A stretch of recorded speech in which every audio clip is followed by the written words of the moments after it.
Hello दोस्तों, स्वागत है आपका इस नए वीडियो में। आज हम लोग पढ़ने वाले हैं पुंकेसर और स्त्रीकेसर क्या है। तो अगर आप इसके पहले वाला वीडियो नहीं देखे हैं तो प्लीज़ जाकर पहले उसको देखिए, आई बटन में उसका लिंक आ रहा है।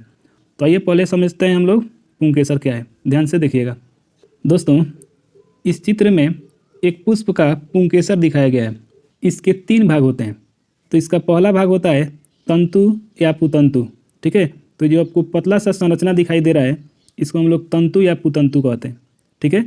और इस पुतंतु के सबसे ऊपरी सिरे पर इसका दूसरा भाग होता है जिसको हम लोग परागकोश कहते हैं।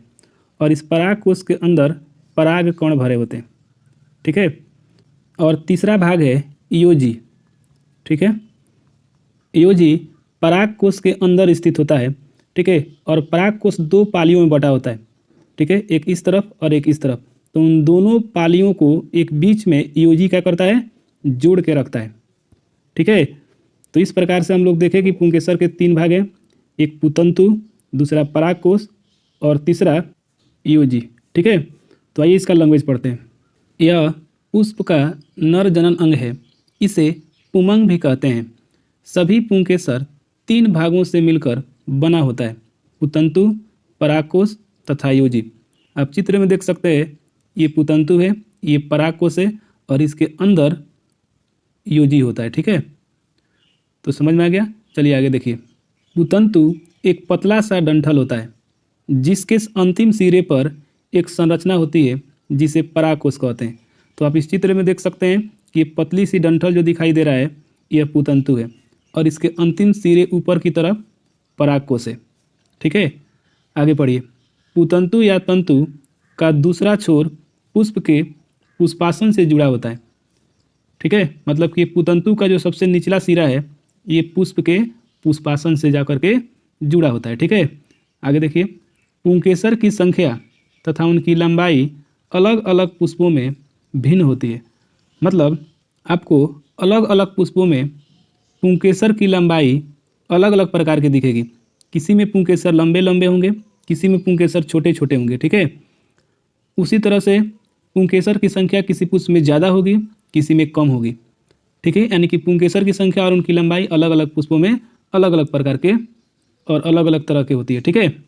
तो अब हम लोग समझेंगे स्त्रीकेसर के बारे में। तो ध्यान दीजिएगा।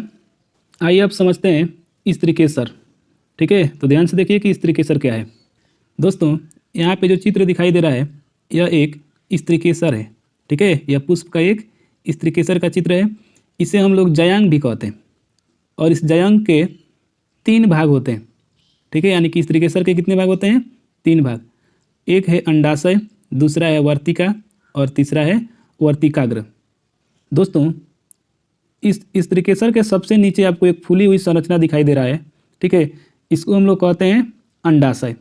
और इस अंडाशय से एक पतली नली जुड़ी हुई रहती है, ठीक है, जिसको हम लोग कहते हैं वर्तिका, ठीक है।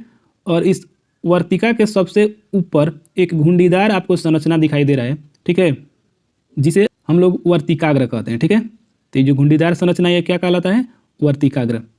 दोस्तों, अंडाशय के अंदर एक गोलाकार संरचना होती है, ठीक है, जिसको हम लोग कहते हैं बीजांड।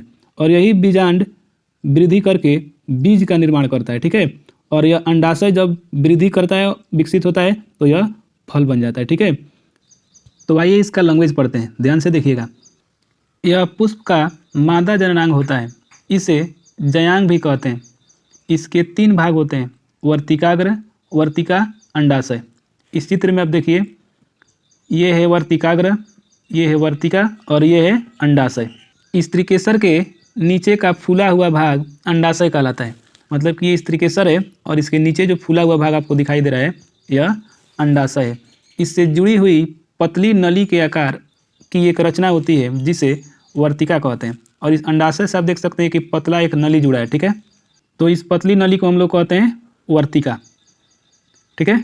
आगे पढ़िए। वर्तिका के ऊपर एक घुंडी जैसी रचना होती है जिसे वर्तिकाग्र कहते हैं। इसी वर्तिका के ऊपर एक घुंडीदार संरचना आपको दिखाई दे रहा है जिसको हम लोग कहते हैं वर्तिकाग्र।